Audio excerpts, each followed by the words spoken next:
So you're sitting in bed, 6 a.m. Tell us what happened. Well, I'm laying down and I hear a crash and some yelling, and I think to myself, oh, one of the cats knocked a glass over and someone's yelling at him, and so I just kind of roll on back over. But the yelling doesn't stop, and at this point, I'm in my underwear, I'm in bed, I'm barely awake. I kind of stumble up. I walk this way, and I'm like, what? And then just kind of nonsense yelling, what? And I get out to about here, and I see half a dozen men with assault rifles and armor and helmets and suppressors, the whole 9 yards. This is military theater. Now, they busted in the door here, didn't they? Yeah, they busted the front door through the vestibule here. This was open. There's broken glass all over the ground there. And they yell at me to get on my knees, hands locked behind your heads. They cuff me. And that's when I noticed the Homeland Security media crew. There was a guy with a very expensive looking camera, was kind of zooming in on my mostly naked body, trying to capture the violence for their own purposes as best as they could. They tell me, get up and walk to them, like over the broken glass, really? They throw me a pair of sandals, so have me walk out the door, and I hear a helicopter. I see a surveillance van, multiple SUVs, and I also see my neighbors. And you're almost naked. Almost naked. It's raining. They put me in the back of a vehicle, don't tell me anything what's going on for quite a while. I see them come after my young roommates. I cuff one of them, pull them outside. The other one they don't cuff for whatever reason, still pull them outside. Eventually they tell me that I am being charged with felony conspiracy to impede. This is Andy Thayer with GrayStak Media, and I have the immense honor of talking with Callum, Robinette, and also Isaac Sant, who are two of the Minneapolis 15 who were rounded up by, I guess it's your local U.S. attorney here, Daniel Rosen, and his gang. You two are on some serious felony indictments. And as a fellow activist, I feel very honored that you would speak with me because, frankly, it's a dangerous thing to be talking publicly about anything when you're under indictment. A couple times in the past, I faced the same situation, and my lawyer is saying, oh, don't say anything or be really limited. But as a political activist, you need to get your story out because you've got the whole state against you. You both are facing felony charges. Cal, you're facing, I understand, 5 or 6 years for allegedly being part of a conspiracy to obstruct ICE and Border Patrol. And Isaac, I understand that you're facing both a conspiracy to obstruct as well as so-called interstate stalking, whatever the heck that is. And I know that we can't talk about the specific charges and we can't talk about the indictment, but there's a lot of things in terms of the whole context of this attack on you, which isn't just an attack on you, which isn't just the attack on the 15 that I'd really like to talk to you about. Let's start with you, Isaac. When you first learned about this attack upon you and the other 14, what were your thoughts? Well, so I knew this was coming about an hour before they came and got me because I was somewhere else, and I heard that my house had been raided and they had arrested Cal. And then I learned about 3 other activists who they were coming for, and my partner kind of shook me awake and said that they're coming for everybody. And then shortly after that, my lawyer, who I already had on retainer from when ICE arrested me back in February, they seized my cell phone, and he was filing motions for me to get my phone back, which I suppose wouldn't have gone anywhere anyway because of this. But he called me and told me there had been an indictment and that my name was on it, and advised me not to go anywhere. And then about an hour later, after that happened, Homeland Security investigations showed up. Like, they had a Customs and Border Patrol guy with them too, who was like all swatted out, looked like a desert stormtrooper, had a rifle, had a plate carrier on. And, I knew they were coming even before they got there because I heard the sound of my neighbors following them and blowing whistles. And I heard whistles, piercing the morning, coming down the street. I think that's a great microcosm or a great analogy for what's happening here, really, because that kind of activity is what they're trying to crack down on. This case is not about interstate stalking. It's not about conspiracy to impede or obstruct. It's not about any of that. It's about intimidating people out of the streets and crushing the movement that rose up against ICE when they were here terrorizing people. I mean, we're only about a mile away right now from the gas station where Orbian Enriquez Serrano was choked unconscious by Border Patrol goons and dragged away, and people who saw him leaving couldn't tell if he was alive or dead. It's hard to describe to somebody who doesn't live here, just like what the political weather was like, and like the sheer like atmosphere of terror that was everywhere in December and January. But like, I mean, they were fucking blackbagging people at the bus stop and, putting bags over people's heads and disappearing them. They were using facial recognition software at random people on the sidewalk and grabbing them. I mean, it was an everyday occurrence to hear the sound of whistles and start running towards it. And oftentimes when you got there, you'd be too late, and all you'd see is a car with its door still open, the engine still running, and no driver because they had been abducted. Well, in this case, though, I mean, those whistles coming from your neighbor, that even though they knew they were going to get you, you knew that had to be gratifying to have that solidarity. I mean, it was. I came outside with my head high. I surrendered myself without a fight. And then, although the prosecutor tried to have us held until trial because she argued that we were very dangerous people and that, because we had protested against ICE, maybe it followed that we could be a danger to witnesses or something like that. Luckily, the judge saw this as bullshit, because it was bullshit. And and let us out maybe 9 or 10 hours after they arrested us. But, it was gratifying to me to see that the movement's still there.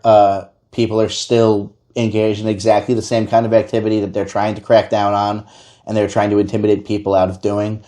And I hope people keep it up. I mean, I think the state has a tendency to look for leaders in a leaderless movement, and they think that they can, sort of cut the 15 of us out of the movement with a scalpel, as if that's going to do something. But it's not, because the greatest strength of the resistance in Minneapolis has always been precisely its leaderlessness, and the horizontal nature of it. I mean, even like long-time activists who have been organizing in this city for years or decades could not keep track of everything that was going on in January, because really, like, the entire society was rising up against them. And without getting too much into the details of the indictment, because, as you said, I can't do that, a lot of us are being prosecuted for events that allegedly took place on the day of the general strike, on January 23rd, when it wasn't 15 of us, and it wasn't just my little group. According to a poll carried out by an interfaith organization called Isaiah, upwards of 380,000 people participated that day. Fully 8% of the population of Minnesota refused to work. I mean, this was a massive show of force by the working class of the Twin Cities, who had at that time been terrorized for 7 weeks. And I think that it scared the shit out of the ruling class. It scared the shit out of Homeland Security. 60 CEOs signed a letter begging Donald Trump to de-escalate after that. And I think 2 days later, Well, the following day, they murdered our comrade Alex Preddy in cold blood and in broad daylight on camera in front of my favorite donut shop. I think it's important to note not only that 380,000 you're talking about, but some 80,000 people in this town were part of some rapid response network or another. Some 100,000 came out in, I believe it was minus 20 degree Fahrenheit weather, which even as a Chicagoan, I find that pretty damned incredible that people were that angry. And while we faced a lot of grief in Chicago during our Operation Midway Blitz, the proportion of ICE and Border Patrol versus the population of the Twin Cities, it was much more concentrated here. Yeah. They sent 4,000 agents here. 4,000. In the metro area is about 750,000 people between Minneapolis and St. Paul. I mean, for context, there's about 400 police officers in MPD. So there were, 10 times as many feds on the streets. We're not exaggerating when we call it an occupation. But this isn't the first time that, obviously, that people in the Twin Cities had to react to so-called law enforcement. I mean, going back, obviously, to Black Lives Matters and George Floyd in 2020, the city erupted with good reason. But there's also a strong union tradition here going right back to the 1930s. And I understand that a good number of the 15 are strong union members. More than half of us, actually. 8 of the 15 of us are unionists. And that's a big part of why they're cracking down on us. What scares the federal government is our ability to organize. It's nothing in particular that happened on this day or that day. It's the fact that this thickly organized ecosystem came together to resist them. Well, and you said that they said, well, let's just chop off the leaders. On one level, that says they think everyone organizes the way they do, very top down. But this was clearly organic. Cal, could you say something about that in terms of how organic the movement was to working class people in this town? I think a really good example, speaking to that, is the way that our particular neighborhood organizing committee kind of came together. We originally had one when things started, but it was so small that it merged with the neighborhood over. But then a separate one popped up, not knowing that we had merged with this other one. And then that one got so big that they split off again and remerged. This isn't something that some secret shadowy figure pointed will have here, here, here. This is all people just kind of standing up and trying to do what's right in their community.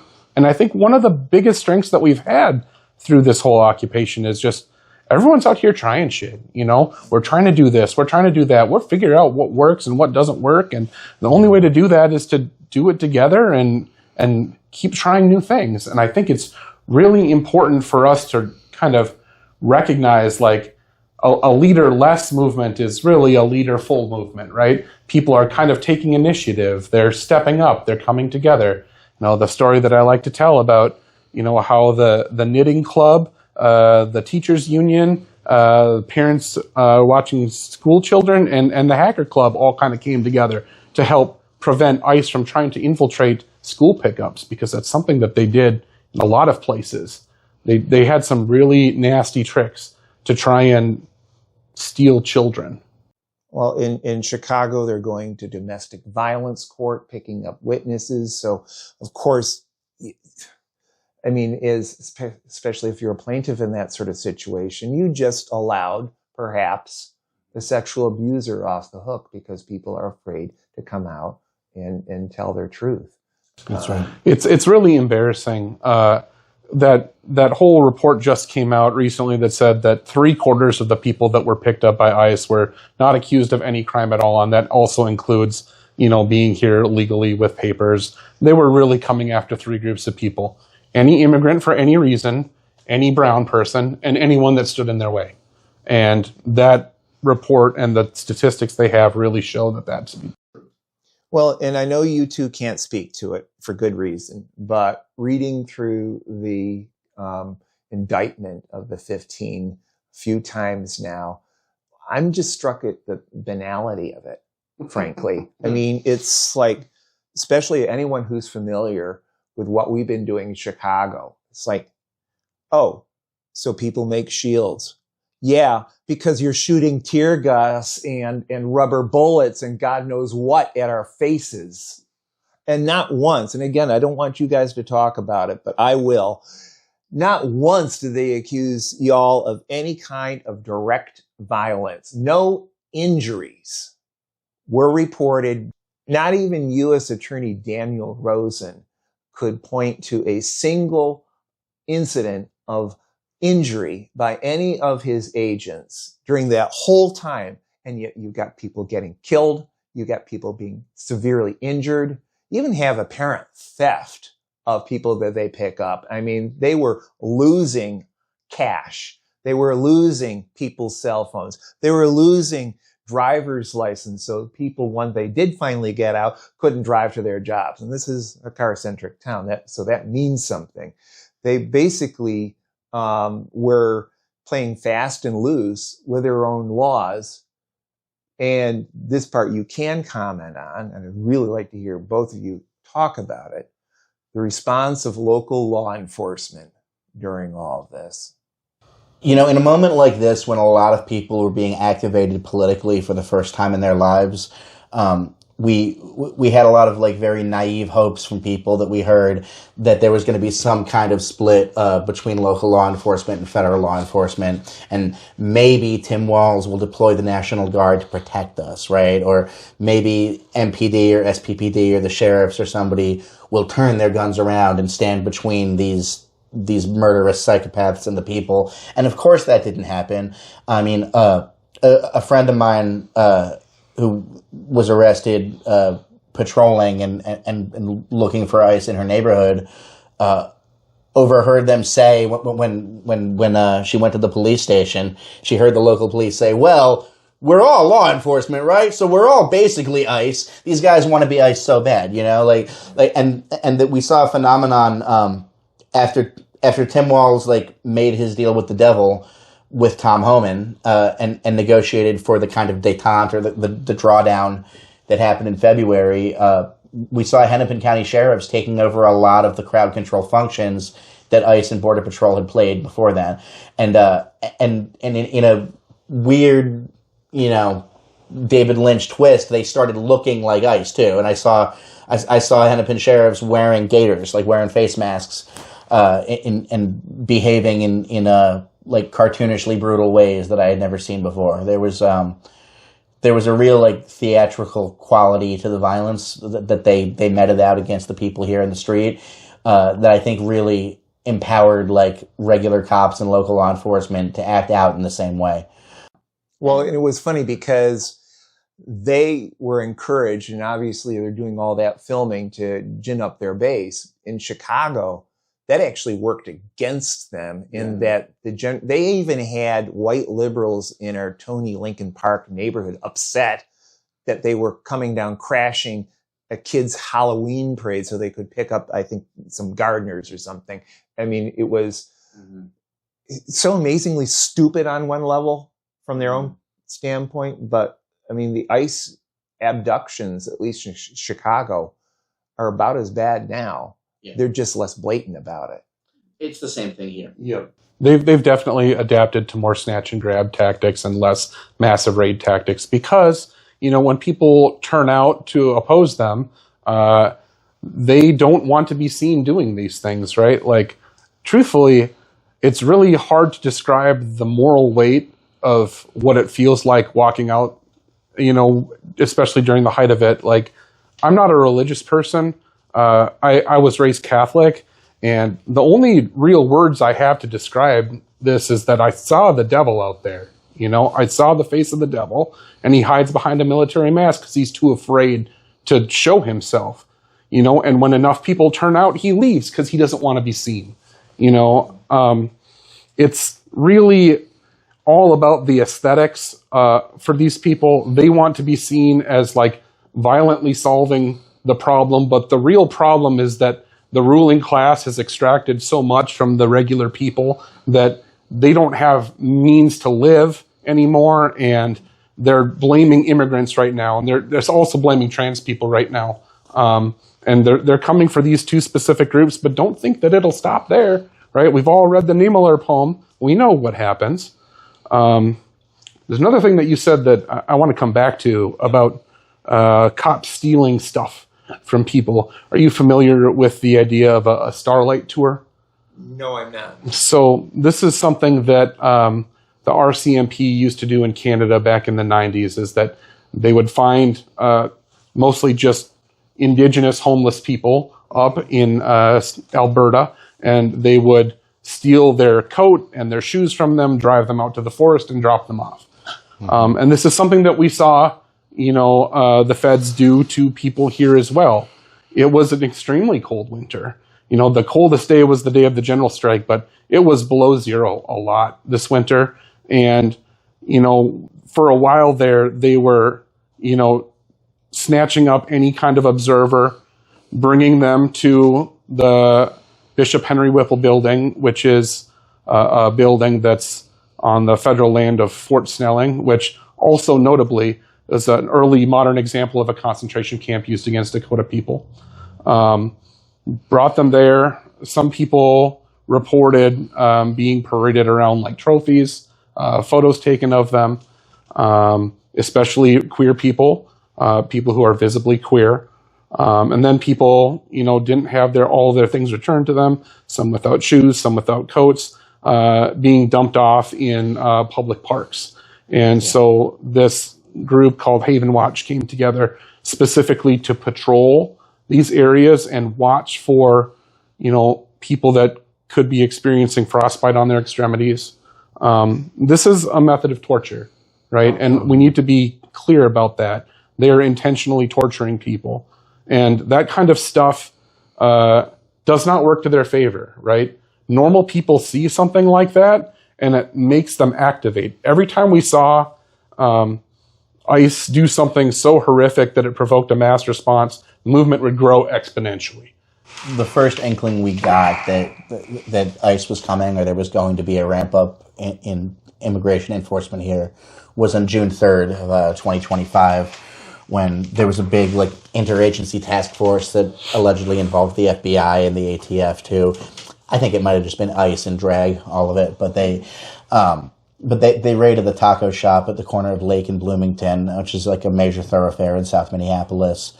Okay. And they made all kind of claims about why they did this.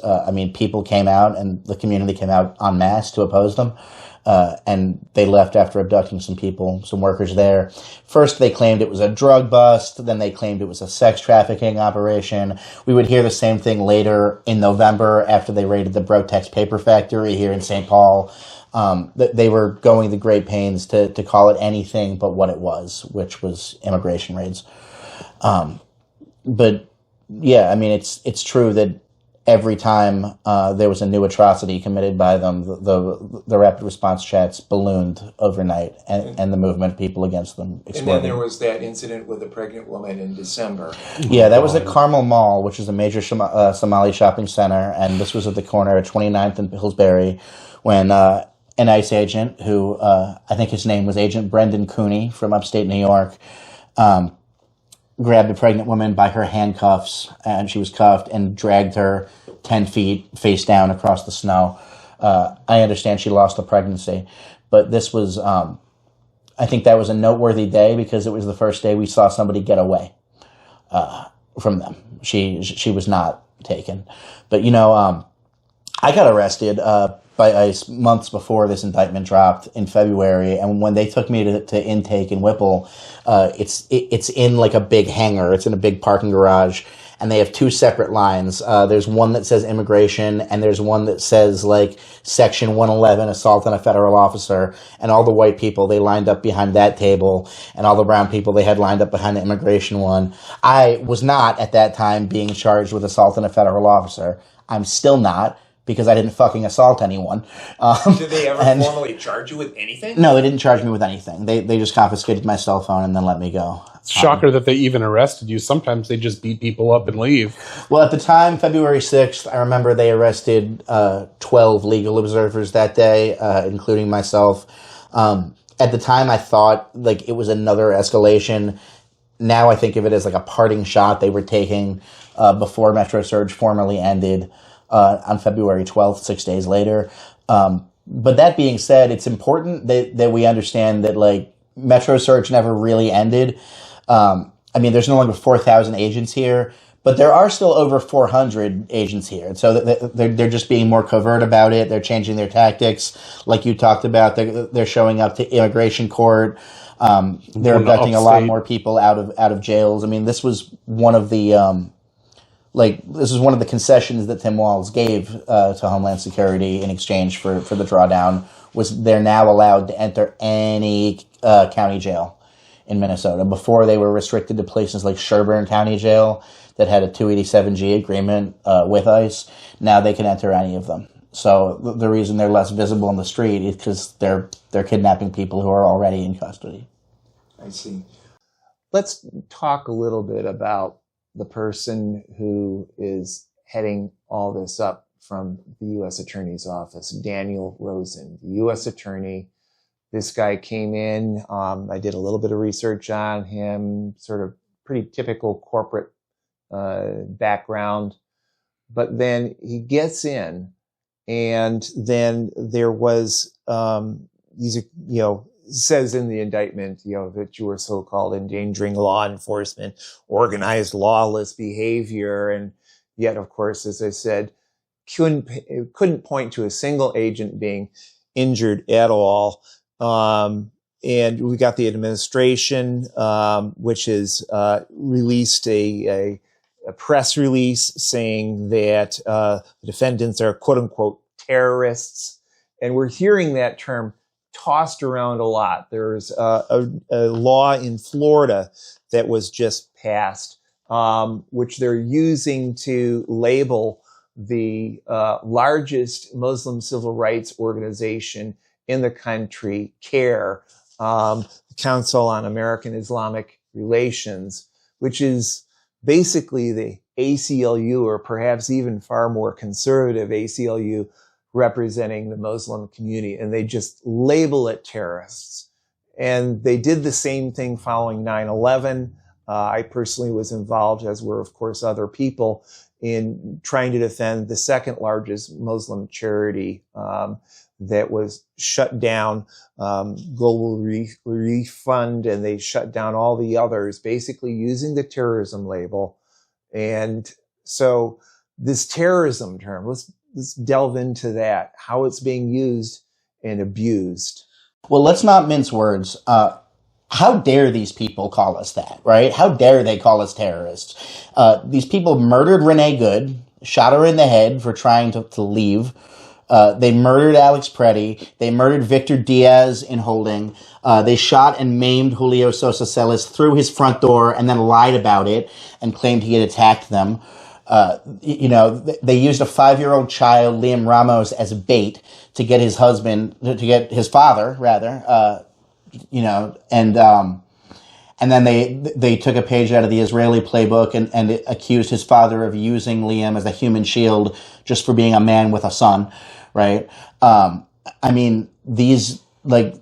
These people are terrorists. These are masked terrorists who roamed our streets, fucking people up. BORTAC, which was a Border Patrol Tactical, which kind of functioned as Greg Bovino's personal bodyguards over this. They were, I think there was almost like a pornographic quality to their violence, where they were doing it for the cameras. A lot of the time I would see them punch and kick people and then just leave them on the ground and not even make an arrest.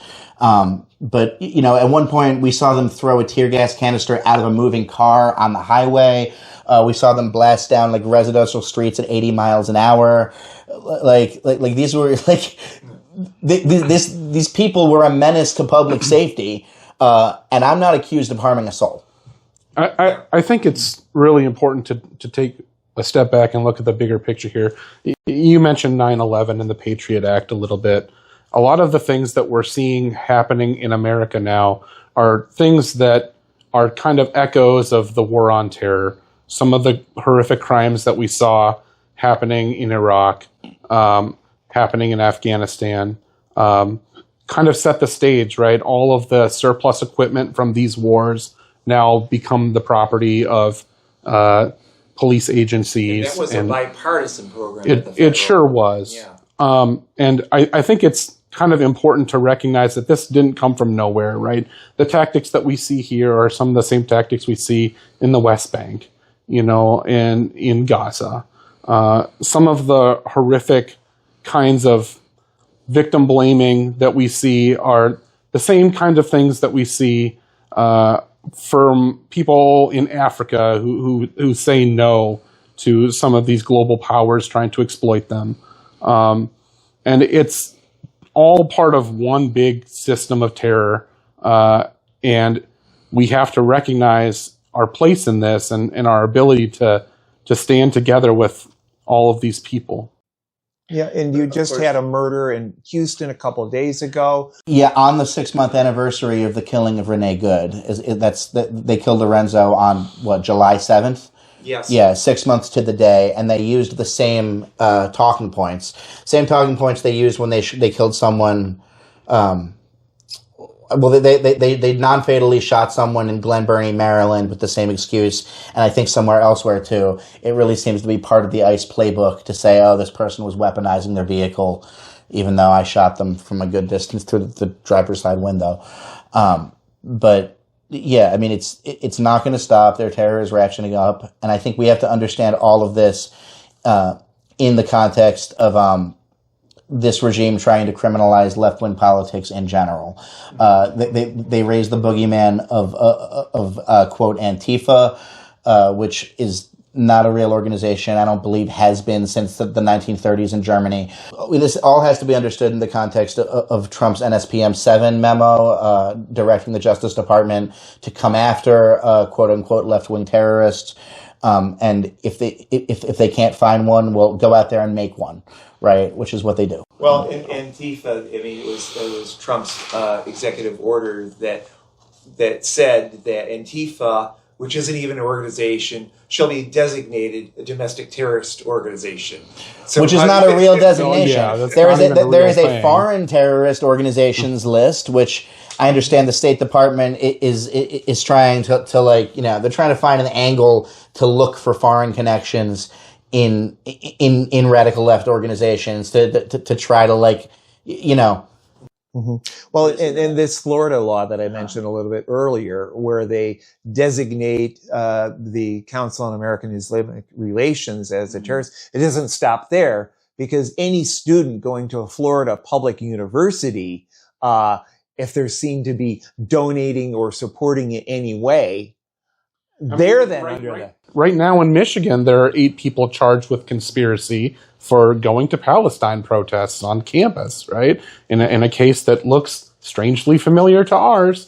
They're all charged with effectively going to meetings and having group chats and going to protests. And now they're not allowed to speak to one another. Their houses got raided by, I think it was FBI in their case. Mm-hmm. In my case, it was actual ICE. They had something that said ICE evidence form that they dropped off.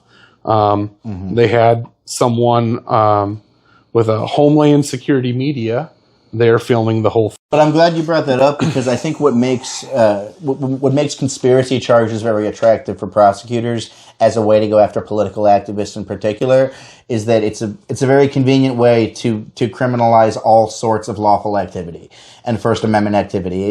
If you just say this mundane, making this phone call or attending this meeting or painting this sign was done in furtherance of a criminal conspiracy, you can retroactively make it illegal, and suddenly it's not protected by the First Amendment. Well, it's directly contrary to the First Amendment right of free association and freedom to assemble. Right. I mean, that's what's so outrageous. It's so vague. You can use it as a catch-all, and yet, of course, it's right against the very First Amendment to the Constitution, and that's being eroded before our eyes. Sure. And at the same time, over the 4th of July weekend, we see the Patriot Front running around D.C. in apparent coordination with the D.C. police, marching in the street, masked up. I hear they had shields. Yeah, they had shields. They definitely did. Believe me, when I saw that, I said, well, hey, what's good for the goose is good for the gander. They had shields. And yet these people, they're avowed white supremacists. They talk about getting rid of races they don't like. And the thing that also just, I'm sure you guys see a lot of filth on social media. My favorite comment so far on one of our videos was, first they came for the dumbasses. Yeah. My favorite is fake Farmer in the Dell and Jerry Garcia wannabe are up there lying or whatever. Yeah. That one was pretty good. Whoever that was. Shout out. But in all seriousness, you have stuff being said on social media directly advocating violence. I reported to Zuckerberg, et cetera. Of course, nothing happens. But the prosecution is so selective that January 6th people get off, and you guys who I think you've put it quite rightly, modestly, you're part of a whole fabric of people that are standing up to these thugs, because frankly, the local authorities won't. I mean, I'm wearing a T-shirt for Silverio Villegas Gonzalez, who was murdered in Franklin Park, Illinois. Rest in power. And what we're finding, not only with him, but Miramar Martinez, who was shot 5 times, fortunately survived, is that none of our local law enforcement, I understand there's one case here in the Twin Cities where actually a local law enforcement actually did step forward to try and charge one of these federal thugs, but in the entire Cook County during Operation Midway Blitz, not a single law enforcement agency or officer reported to the Cook County State's Attorney so that criminal charges could be found. So you got that blue wall of silence, which you all have seen up here, is even stronger in Chicago, which is notorious internationally for that blue wall of silence where cops protect cops. I mean, we've had no less than Stephen Miller come out and tell ICE agents on TV, like, you guys have federal immunity in pursuit of your duties. Do whatever you want. And he doubled down on that recently, I think, and said that Jonathan Ross, who murdered Renee Good, was just a guy doing his job, I quote. I mean, they want blood in the street. They're broadcasting to these men that they can do whatever the fuck they want with no consequence. Well, and even federal judges have called them out about it. And I'd like to go back to our friend Daniel Rosen. According to the chief federal judge here, they found nearly 100 violations of court orders in January. And that had, by the end of February, that had grown to 200 violations of federal court orders.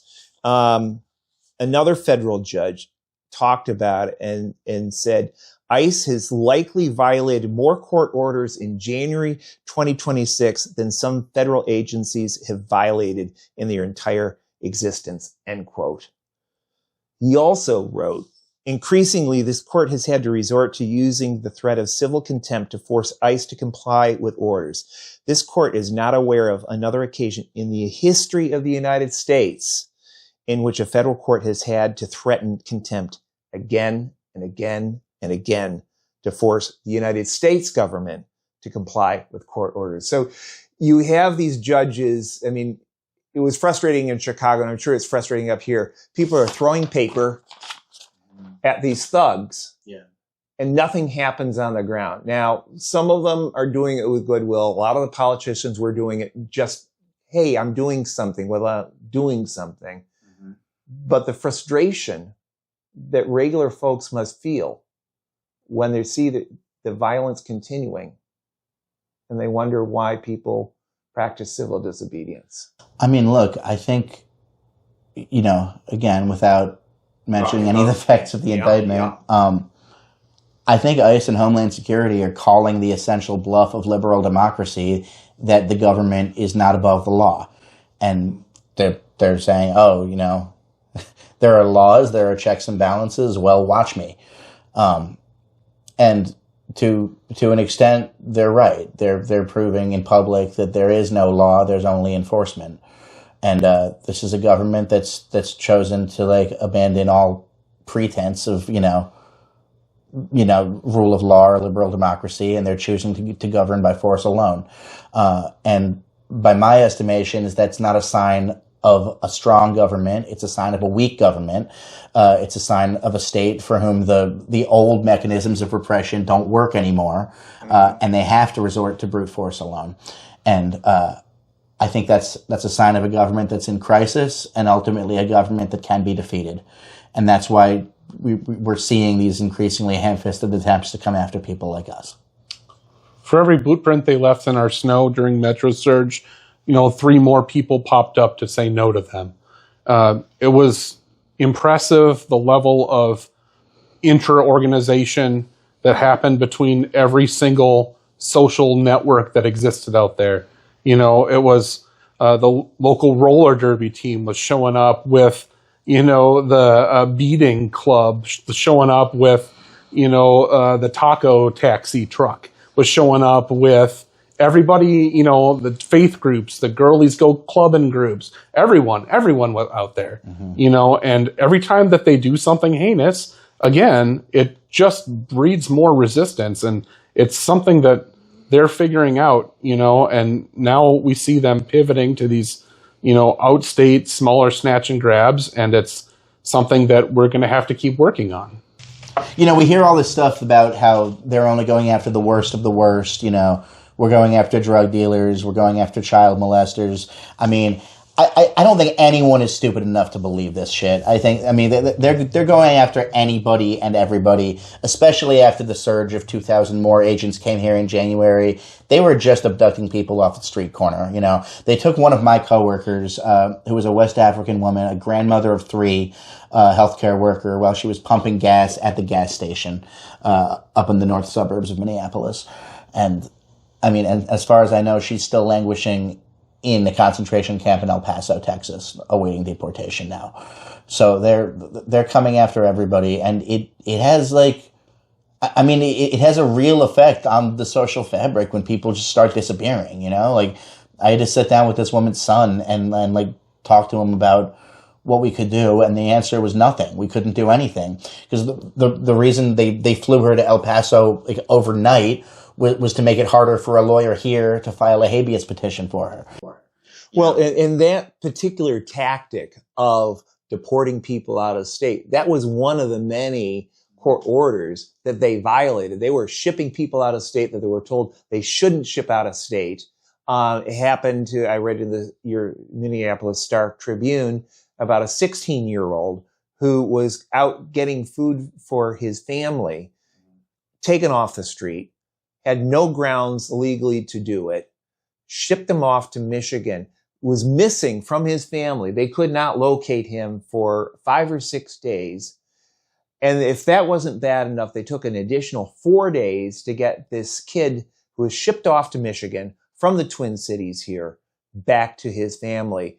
And there was 0 grounds for it. Not under indictment or anything like that. They literally are losing people out of state, besides, as we mentioned earlier, often taking their possessions. And how many thousands of children have they lost already? I don't have the figure offhand. Maybe you do. I don't, but the killings in custody are way up over last year.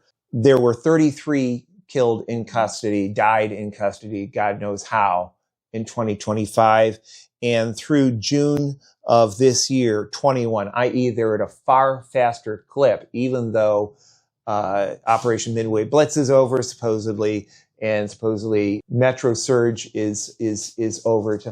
The amount of ICE and Border Patrol killings is actually increased. Yeah.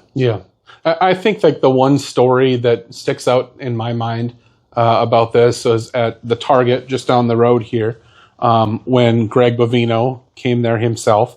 Again, the only one who was not masked up. This was all for show. They came in and they tackled one of the underage workers there just in the vestibule at the front of the Target. And he's screaming, "I'm a citizen, I have my passport." And they said back, "We don't care."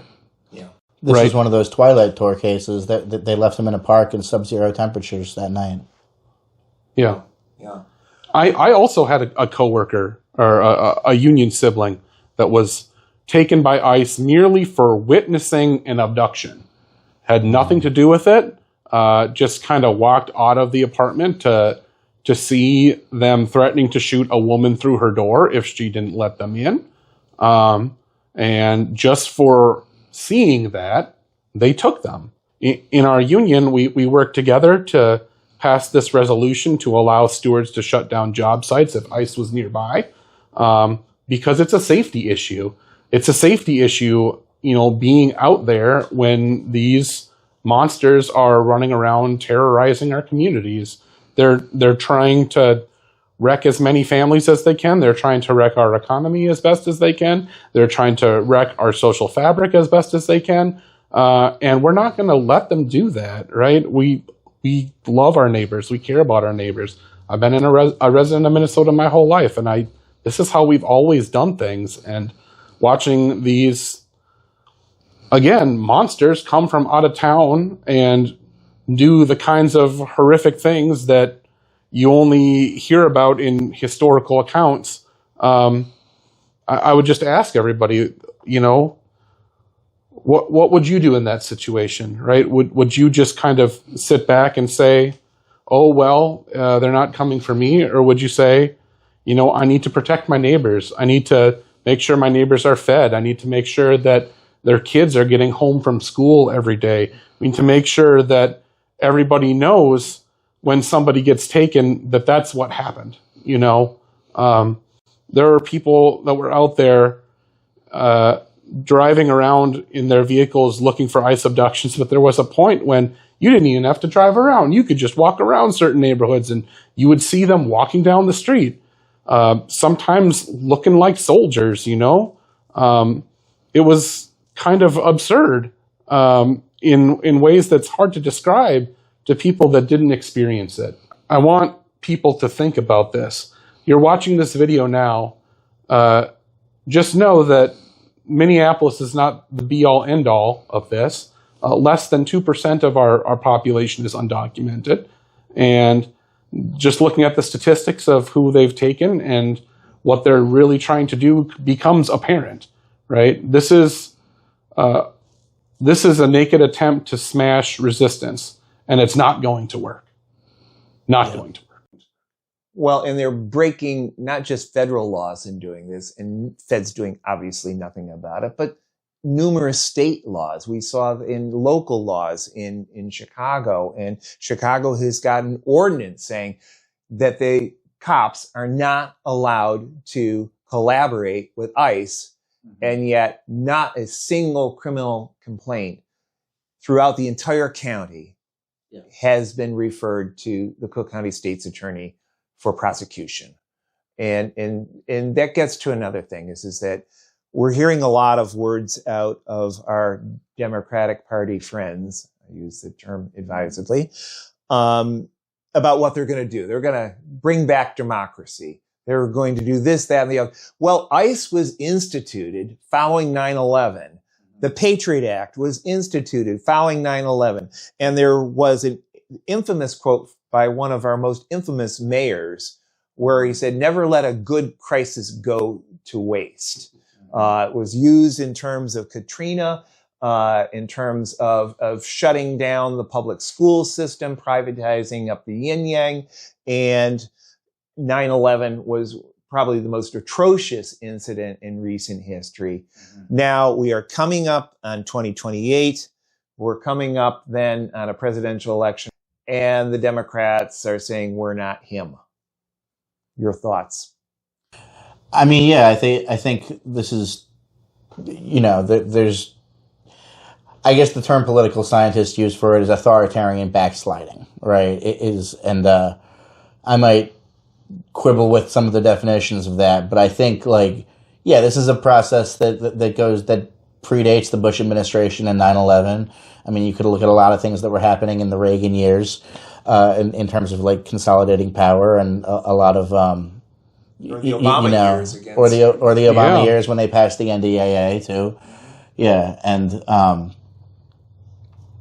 mean, I don't know. I think that you certainly would, Obama deported more people, in his second term than Trump did in his first term. That's right. I think so. Like this has been the ICE might be more like visible and more theatrical now, but it didn't start under this administration. It's very much a bipartisan thing, and it's I don't know. I feel like I should have a good way to finish the sentence, but yeah, fuck them all. Well, and what changed? Well, what I think has changed the opinion about. I mean, one of you guys I know quoted that famous labor movement axiom that the boss is the best organizer, and Bovino certainly did his share of organizing. But if people had not responded, I mean, this is one of the things that good attorneys in Chicago have told me over and over again. Oh yeah, we're filing these cases and so forth. We're trying to get a special prosecutor. But if it wasn't the mosaic of people filming, documenting, and supporting their neighbors, none of what the attorneys have done so far could come to pass. And that's obviously a long and totally imperfect road. In the meantime, a lot of people are getting hurt unless people are doing the neighborhood stuff. I think it's important, for people to hear that Isaac and I are anarchists and we believe these things on principle. And we have experience with, different political movements over the years, but that's not true for everybody here. Right. It's when we say like the boss is the best organizer, the people of Minneapolis are not all necessarily inherently political radicals. This is something that they lived through, and the tactics that they've adopted with the horizontalism and the ecosystem of defense are things that we all came through because they worked, right? Well, because there wasn't leadership from the people who were elected to be leaders. Well, here's the deal is that, at one point we did have a centralized hotline. We did have a leadership to this kind of movement, but we found it to be too slow and too ineffective. You got maybe 3 minutes from when an abduction starts to when it's over. And unless you can get people actively living in that area out there in 3 minutes, you're probably going to miss it. So our rapid response networks and our relay systems and our dispatch, everything all kind of works together in ways where we're not ordering people around. We're not telling people what to do. We're giving people the information about, hey, there are some mass kidnappers in your neighborhood, and you need to go out there and try to film them. And, if enough of you show up, then maybe they'll just choose to go home.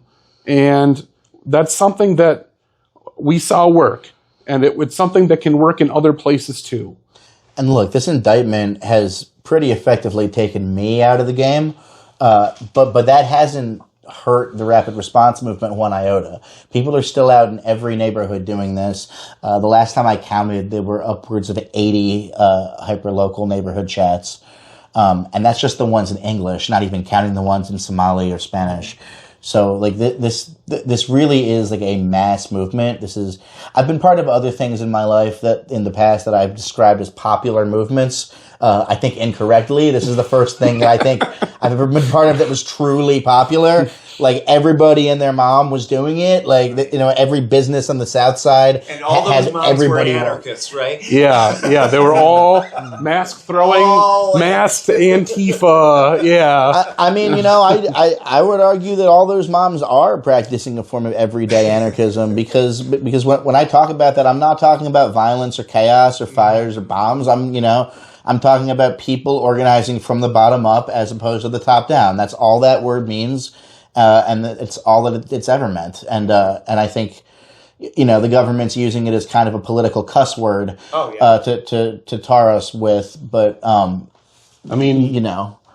but like here, those of you coming from Chicago know this happened in Haymarket, right? The anarchists were blamed.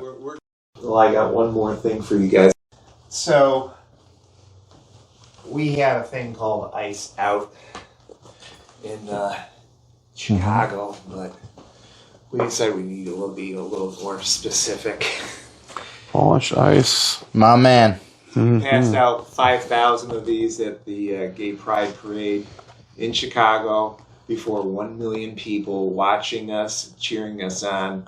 Fuck yeah. And we did that with Organized Communities Against Deportations, which is mainly queer, undocumented led. So there you go. Hell yeah. You guys were talking about in terms of some of the people who are really leading this fight.